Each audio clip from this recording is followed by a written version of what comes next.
Hi and welcome to Counting Coral Chats. I'm Julian Collier and I will be your host for today's interview. Here at Counting Coral, we like to reach out and interview people from all walks of life. Some folks are about ocean conservation and others can be marine biologists, scientists, and just your average person doing extraordinary things.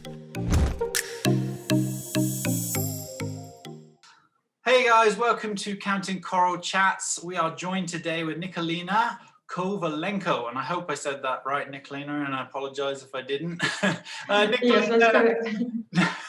Nikolina grew up in Moscow and she has a master's in fine art. She has a bunch of credits behind her. She was an exchange student in Berlin. She's currently in New York, and she is currently in a studio in Brooklyn, and that's where she has decided to do this interview with us. And we're really grateful that you could join us today. It's a couple days after Christmas, so we really appreciate that. And thank you so much for coming on and sharing your story. And the story is a very interesting one. So please, for the people that are tuning in, just stick with this for us for just a little bit, because I want to explain how Counting Coral and Nikolina came together. So I was browsing Instagram, and Nikolina is following us on Instagram. And I was just blown away when I saw your artwork, Nikolina. And I said to our executive director, please reach out to this young lady. She's an amazing inspiration for ocean conservation and coral. And your work is absolutely stunning. And we reached out to you and immediately you wanted to do a partnership with us. And I can't thank you enough for the partnership that you offered. So Nikolina has very kindly offered 30% of her income that she makes from her art is going to donate to us so we can do what we do best, and that is create more artwork to inspire other people around the world with our sculptures. And we sink our sculptures into the ocean. We plant coral directly onto those sculptures, and we propagate coral from those sculptures. So for instance, we could plant 200 fragments, and within 6 months, we can have 1,000 fragments that can then go out onto the open reefscapes and, just have more propagation of some super corals. So Nikolina, thank you so much for that wonderful offer. We really appreciate it.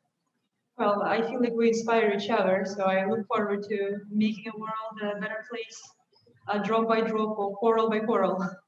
Yeah, coral by coral, that's exactly it. And it is literally like that. We have to do coral by coral. And I think it kind of lends to almost something similar to your artwork too, because you do one art piece at a time, correct? Yes. And I also focus on the abundance as opposite of picturing the distraction. So I feel we both go for showing people this incredible abundance of coral and natural beauty there is there. Something what we want to save and what we want to fight for. Yeah, agreed. For people that are not aware, that is not an actual screen share thing you have in your background. That is one of your art pieces. And we can see a little bucket of brushes in there. So thank you so much for sharing that. And yeah, this is still in progress, but getting there.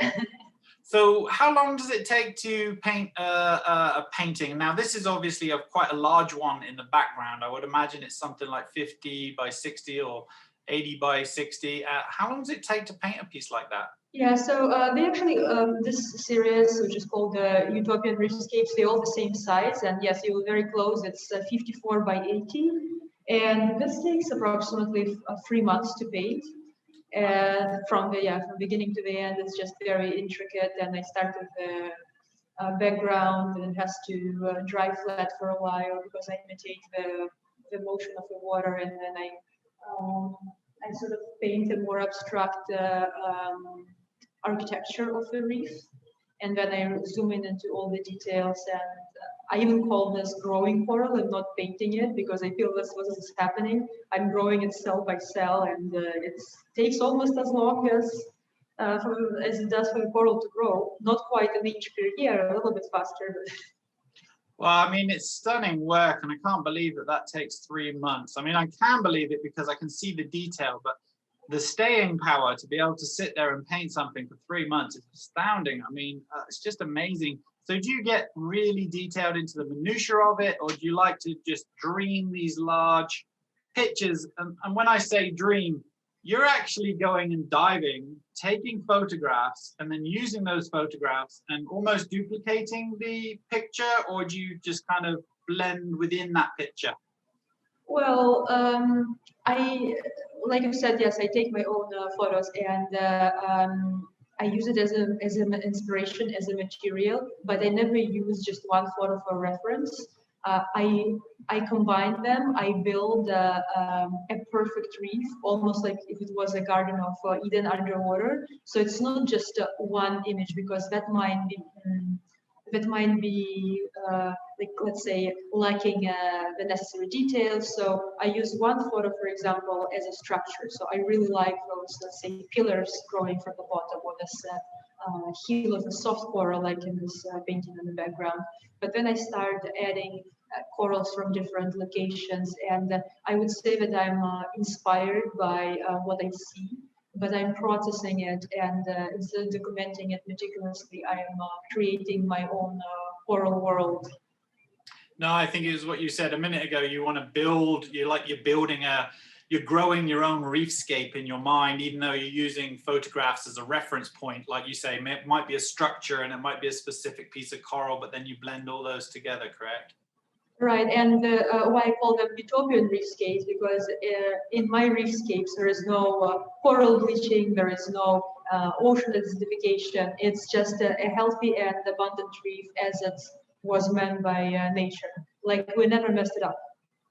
Yeah, I think it's a very tricky thing to do as an artist, is to stick with, much like you say, the utopian landscape. And that's what I think most conservation people strive for, is that utopian element of nature to come back again, the idealized version of nature, the best it can actually be. And for us as an organization, it's very tricky, because you don't want to show dead coral, even though you know it's dying and it's having a really hard time. So I admire that you're trying to show people the potentiality of life and how it can be, despite the fact that that's not the actual course that's going on right now. And hopefully we can reverse these effects that are happening on coral reefs, forests. I mean, just you name the list of environmental problems that we have, Right, I feel like showing a dead coral is a little bit too literal, maybe, and we see enough bad news, and I find beauty much more powerful and inspiring.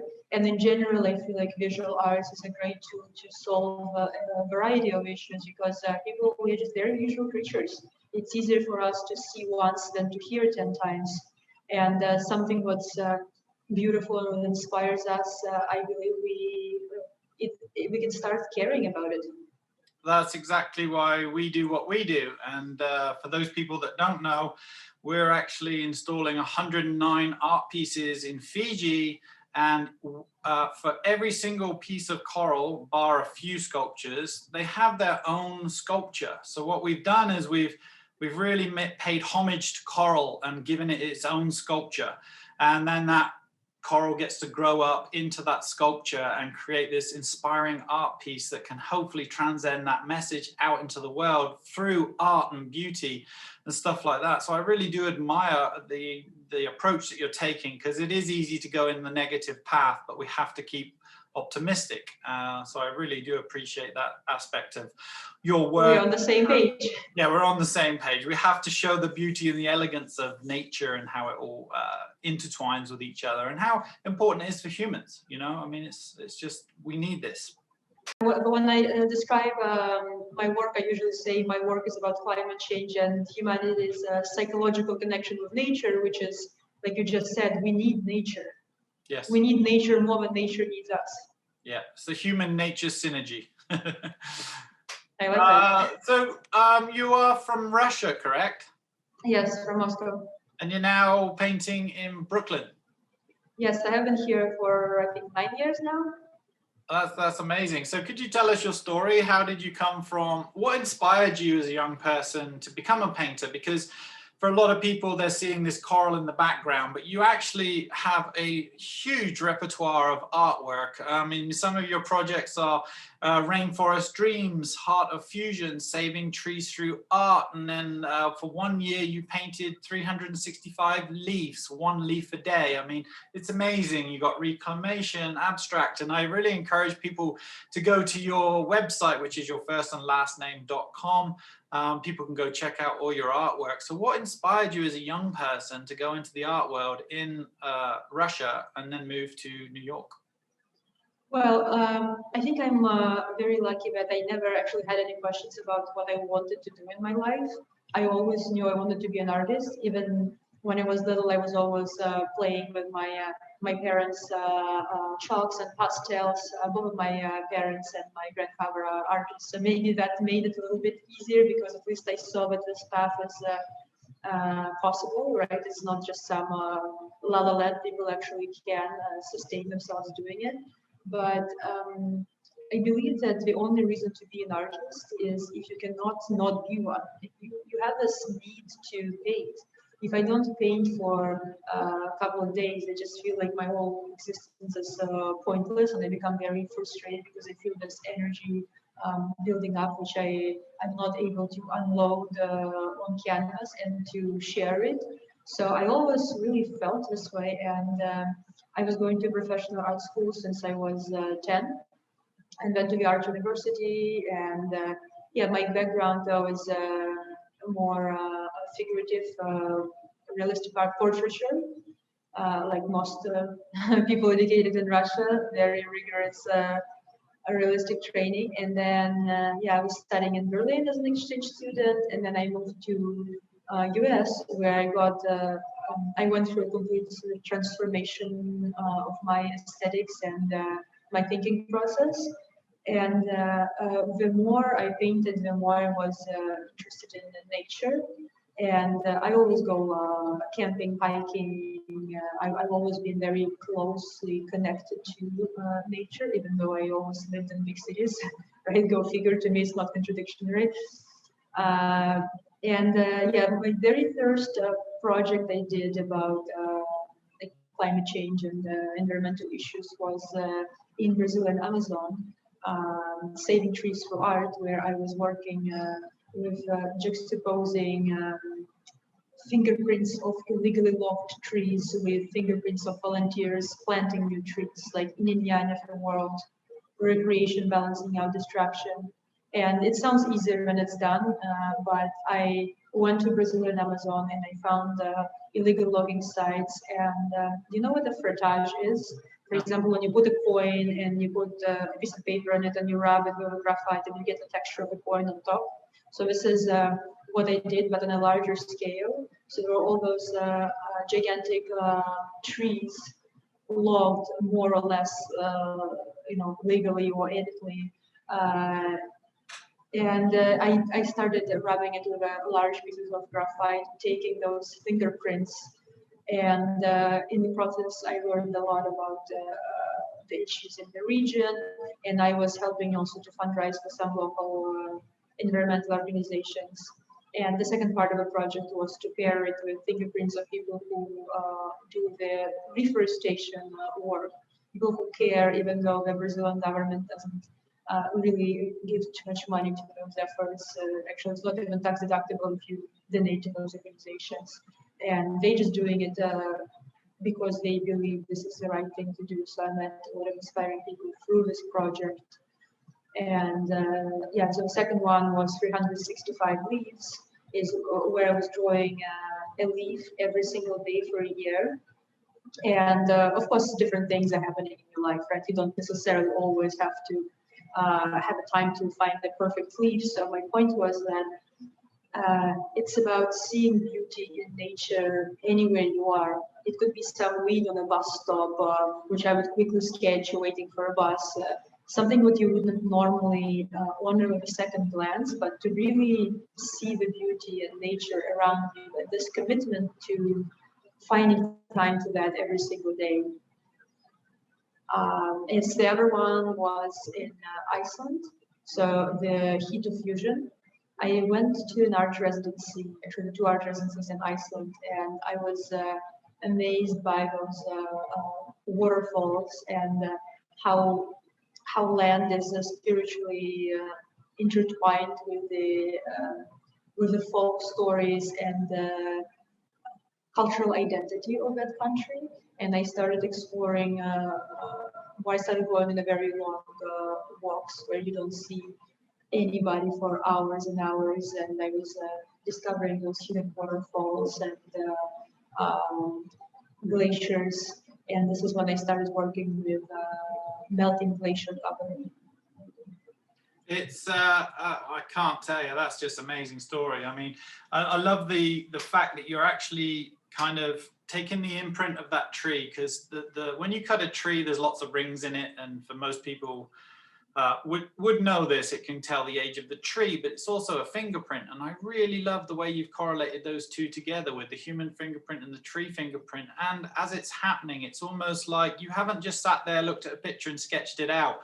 You've actually gone to it illegally, or so-called legally chopped down tree, and you've marked it forever in time, and then you've correlated it with this fantastic story. I mean, that's a wonderful thing to do, and it really does bring the attention to the people, because it's such a visual thing. I mean, they're almost identical. If you look at a human fingerprint and a tree fingerprint, it's very close. It's quite incredible. Yeah, and it's just the same as the fingerprint is our identity. The fingerprint of the tree would be the tree's identity from all the marks drawn from the experience. The crazy thing is, by the way, the Amazon trees, they don't have age rings, because age rings happen from the change of seasons. So the tree grows faster during the warm season and slower during the cold season. And I don't know exactly what's happening. Basically, density changes, and that's what causes the rings. But in the Amazon, the temperature doesn't fluctuate, so there are no age rings. There are just sort of other structural marks. Oh, I just learned something today. That's amazing. I had no idea. That's fantastic. Yeah, you're right. Yeah, I had no idea about it myself until I saw it. I was like, wait a second, where are the age rings? That's kind of how I visualized it. Yeah, I mean, that's just a common knowledge. But that's not common knowledge. And I really like the leaf thing, because you're living in New York, right? Which is kind of like an oxymoron for a conservationist art person, because you're in a giant city, and yet I would imagine you can just close that door and go into the natural world. But much to your point, you may be traveling on a bus or walking down a city street and there's a leaf on the ground. It's just a reminder of nature. And I mean, 365 days, that's pretty impressive, I have to say. That's commitment. That is that's a large commitment. But again, it's just sending that message out there that nature is here and it's around us all the time. And if we just pay attention, just for those few seconds, we can take a break from the city or the bus or whatever it is. I admire that. And also, I really love the Iceland thing. I've been there. I was there last year. Amazing place. Wow, I've never been anywhere quite so beautiful in my life. And especially so alien. It was one of the most beautiful places I've ever seen. Yeah, and to then correlate that story to glacier melting was a really fantastic kind of story too. I mean, again, incredible work that I can't imagine how much effort it is to go through 3 months of painting your work, or however long some of those other pieces take. So, what's been some of your influences? I know you said your parents and your grandparents, and obviously they're huge influences in your life, but do you have like an artist that you really admire and you just went, oh, that's somebody I want to be? Is that a story for you? Yeah, actually, I mean, we all, I guess this is the advantage of being in a big city, right? Involving museums and galleries and art fairs. I constantly discover someone whose skill and ideas amaze me. And this is what the art world is, right? We're all exchanging those creative juices and we inspire each other. But if you want a couple of bigger names, I would, so there is one artist who is also working with climate change, whose work I really love. Her name is Zarya Foreman. And she makes incredible pastel drawings of glaciers. So her work is about the melting ice cover in Arctica and Antarctica. And mainly just amazing work and a very inspiring person. And I love Neo Rauch, who is a German artist. He is, he's very well known. He's huge, his shows in Turner, Gagosian, you name it.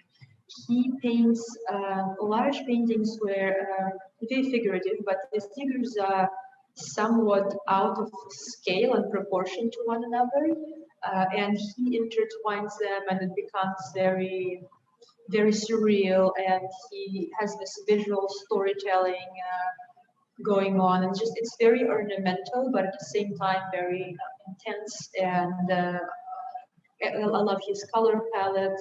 So I guess if I had to pick two, let's pick these two. So I'm really intrigued in the process of the artwork. Obviously, there's a piece behind you. Now, my understanding is you actually build the frames, stretch the canvas, then you paint gesso on it, then you sand it down dead smooth. Then what's the process? Did I get that right, or could you? Yeah, I mean, you could almost be a studio assistant. That was perfect. I'm very impressed. Yeah, so the idea is that I ordered stretcher bars and I built the frame, and then I stretched the canvas. So I own like half of Home Depot worth of tools in my studio, and most people think that being an artist is very sort of fancy. You can just stand there with a little brush, but there's a lot of preparation going to it before you even touch the painting with the canvas and the brush. Yes, when I just do it with at least 5 layers, and the reason why you need to gesso is so the paint doesn't soak through the surface of the canvas. And then I like sandpapering it because I like my surface to be very smooth and almost like a marble top, this sort of smooth. And then I start with a background, which when the surface is smooth, it floats effortlessly. And I almost feel like it's a collaboration between me and the natural flow of paint, because you can't predict it 100%. There's always this, the level of, I guess, beautiful randomness, which to me is essential to creating the artwork. You can plan all you want, but sometimes the artwork just paints itself. And this is how the best paintings are created. You feel like you're merely channeling something through your brush, like it was already created on some other level of existence, and you're just channeling it on the canvas. So I can imagine that being the fun part. So you kind of like in the construction world, and then you get to that fine sanding world. Then what do you do? Just chuck a buckets of paints on there and start squirting paint, and they all just kind of blend together, because it does look like ocean and water moving. So is that something that Yeah, it's pretty much exactly that, except that they're not buckets. I usually use paper cups. Okay. To pour paint, right? But yes, they are flowing, they're mixing, but then they're not flowing randomly. I direct the way it flows, and it's not water because it's oil paint, right? And oil is not water soluble, so it's turpentine. So on top of all that, it's a lot of like chemicals floating around. Yeah, I mean, that was my next question. Is it oil or is it acrylic? So it's yes, oil. it's oil. Yeah, I just this is my ultimate technique. I just feel the color is so much deeper and more intense. And with acrylic, you can't make it so smooth and so, I guess, deep and engaging. Oil is very immersive. Yeah, and oil takes a lot longer to dry, so it has that slightly different element. It doesn't sheen up quite as differently as like acrylic tend to sheen up really quickly and dry quickly, and it changes the viscosity of the paint very rapidly. So there's not those dimensional depth elements, I would assume. Yeah, I mean, how shiny or not how matte it is, it just depends on the varnish you use. You can make oil appear very glossy. It just depends on what look you're going for. So since it's oil, do you then sketch? So you do your background, you built your thing, you've done your gesso, you've built the whole like seascape in terms of all the colors and the ocean movement. Do you sketch over that to build the structure of the reef? And then do you sketch each coral? Is that possible on oil to do that? I mean, sketch in a sense of using a pencil or sharp. No, I just use a brush. So I usually pick one drawing color. And I just outline the overall architecture, because the first idea I have before I start the painting, I know the structure of it. Yeah. Is it going to be more like a pyramid, or is it going to be more like theater curtains, let's say 2 reefs on 2 sides, or what is the abstract sort of sculpture it forms. And then I started populating it with different corals. So for example, what I'm going through here, there is one coral on top, which is kind of raining over this hill, and there are other corals who go around it like a crown. Yeah, it's amazing, and I think, you know, a lot of people don't realize how many different colors to create that depth perspective, because you have the darker shading in the background that gives you that like depth, and then you bring the colors forward to make the corals just pop, right? Yes, and of course it's always different color palette, but I don't have one answer like, oh, like how am I planning every step? It just happens. Like I have an idea, and then it unfolds slightly different every time I do it, and I can't even tell you exactly what it depends on. But I absolutely must use my own photos, because when I live through it, then I remember it subconsciously, even without actively thinking about it. I remember the feeling of awe and amazement I felt when I was looking at this in real life. Yeah, I agree with that, because I used to do a lot of filming in Fiji, and some of the 20-year-old memories of just like maybe a coral head that was just really resonated with me. And I think that's a beautiful thing that you're doing, is you're capturing these images, compiling the images, and then you're imprinting those memories almost. So you've got the reference point of the photography, but you also have that, I don't want to use the word spiritual, but it's the experiential knowledge that you've had. You're in the water, you've dove, you're going through these elements, and it's a very whimsical thing, diving, or at least it can be depending on the conditions, but it's a very whimsical thing. You're floating and you're in a different world almost, and you can hear your breath, and there's a whole different experiential kind of imprint that happens to it. So I can see how you've placed that into your artwork. So being in the construction world myself, because we use a lot of materials and metals, I see you've got some tools in the background there. I've got my favorite tools in the construction world. Do you have favorite brushes that you always go to, or do you use the whole gamut of brush work? Well, I guess so the big one like this would be more for the background, right? Yeah. For those drips you see on the background, I would use, let's say, something like this. So it's a big brush, but it's a round one, right? Not flat, just because it retains paint differently. So, and when I drip it, it's again not entirely random. It's very gestural. It just depends on the amount of energy, I guess, you put into this gesture. Yeah. So not quite Jackson Pollock dancing around the canvas, but something similar. Then there's a palette knife where you could make a beautiful sort of more of a flat brush stroke with different colors you can incorporate in the same stroke. And from there, it's really a couple of brushes. So let's say these three. So the flat ones are more for blending, and then the round ones with a very fine tip, it's for what you can call mark making. So it's for all those different textures. Yeah, that's amazing. I would imagine you start off with the bigger brushes, then they narrow down to the smaller ones as you're getting into the more fine detail work. Yes, this is the idea. So if you start just rendering one detail and you don't know what's happening with the rest of the canvas, there's a big chance that it will not be in the right place, or the right color, or the right contrast, and you'll have to redo it later on to avoid this. You start building it all together at once. So for example, here you can see, right, some pieces are more done than others, but overall you understand what's going on, right? You know where this painting is heading. And so now I can just pick one and meticulously render it. And it's funny what you said about spiritual connection. I actually listen to meditation music as I paint. So I do feel like I'm entering some kind of Zen state. No, I mean, yeah, I mean, when I work, I go into a Zen state for sure. I mean, nothing else matters. I'm focused on what I'm doing, even though I can see what's going on around me. I'm just generally focused. So I can imagine the intimate relationship that you have with a piece of art that you work on for 3 months. I don't think I could personally sell it. I would be storing them and keeping them for my grandchildren, and I'd probably build myself my own museum as a homage to myself, you know. Yeah, it's a very different kind of relationship though. When I work on a painting, I am obsessed with it in the sense that I cannot think about anything else.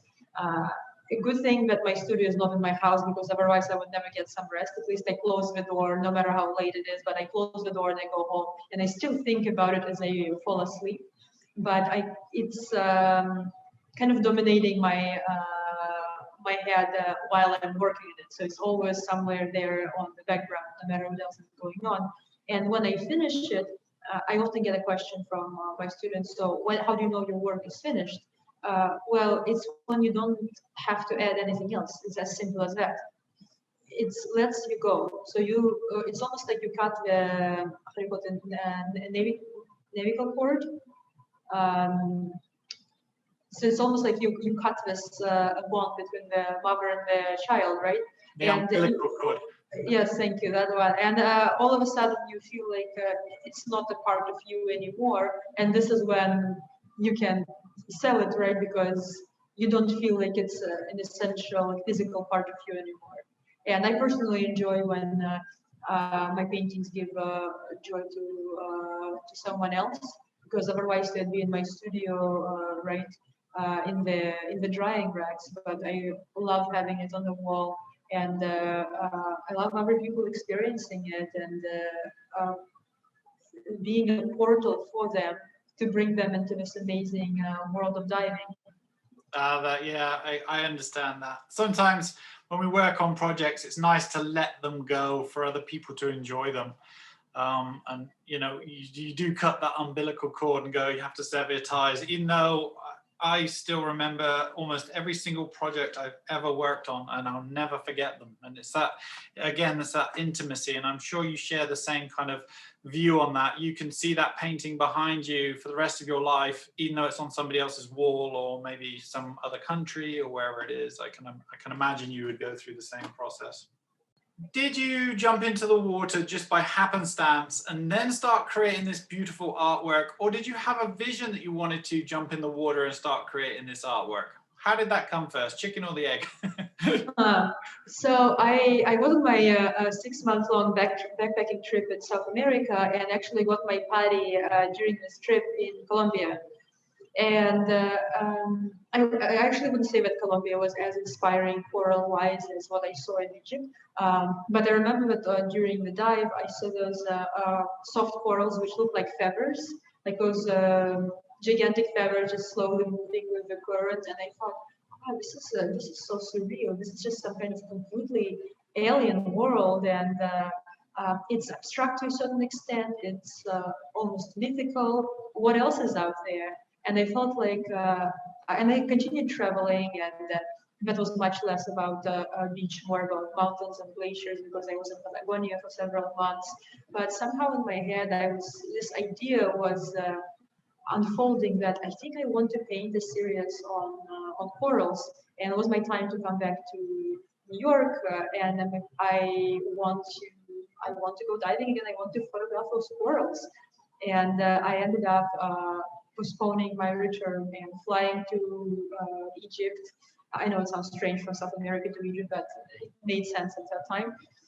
And I started just, I ordered the casing for underwater camera, and I started learning how to take those photos, and I was hooked. I realized this is all I ever wanted to paint. Right, so you were actually inspired by a dive, and then seeing that seascape under the water was just the next step for you to progress into this style of artwork using corals as a subject matter, correct? Yes, absolutely. In general, I'm attracted by natural textures, but very zoomed in a way that become almost abstract. And I felt like corals were exactly that. They were natural in the sense that almost floral, right? You don't know exactly what's going on. They were alien enough and familiar enough. There was something, je ne sais quoi about it that just really flourished with my imagination, and it all added up. Yeah, I'm a fan of coral, obviously, and I just want to let the viewers know that you've offered a very nice gesture that you haven't done yet. You're actually going to create some prints so people can get into your artwork a little bit easier, because obviously your artwork is very intricate, extensive, and I wouldn't say expensive, affordable for all the work that you go in, but not affordable for everybody. So you've kindly offered to create some prints that we can help promote for the sales of those prints, so you can donate those revenues to us so we can do what we do. So I really appreciate that. And you haven't done this before. What was your inspiration for doing prints? Is it something that you wanted to do for us, or is it just outside in your mind that you wanted to do that? I think more for collaboration, yes, with environmental organizations. I think this makes sense, right? As in a more engaging price point, and it's easier for to help you guys with fundraising.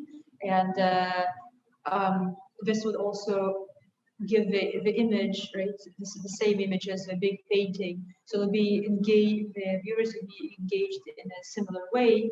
It just will be more widely available, I guess. Yeah, that's great. Well, we really sincerely appreciate that offer, and we're going to help you as much as we can to drive traffic to generate some sales. So please, everybody, keep an eye out for that on our Instagram feeds, on our Facebook feeds, YouTube, all the various different platforms. We will try and encourage you guys to maybe go and pick up one of Nikolina's prints. And if you have any inquiries about her larger pieces, we'll be putting her email address on the end of this video.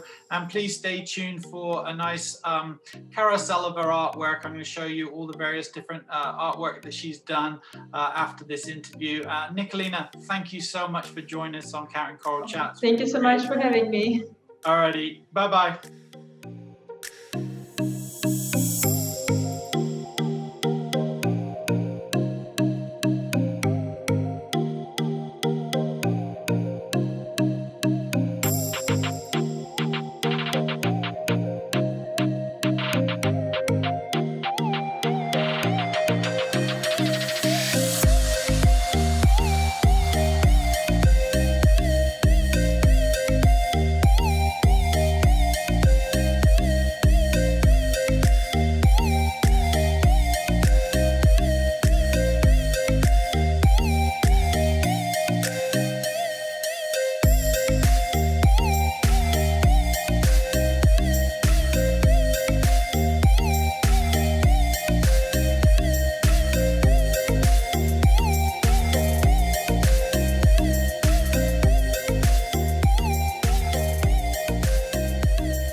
Counting Coral relies on public support. If you would like to donate to Counting Coral and help out with the coral crisis, please see the link in the comments section if you are on YouTube, link in the bio if you're on Instagram, link in the post section if you're on Facebook or LinkedIn. The best way to follow us for Counting Coral Chats is to subscribe to our YouTube channel. Hit the subscribe button and then hit the bell. When you hit the bell, you will be notified every time we post new content. For purchase inquiries of Nikolina's artwork, you can reach Nikolina at nika.k.art@gmail.com. We are always looking for people to join us in one of our chats. If you are interested in what we do and you would like to be on our show, you can email us at connect@countingcoral.com.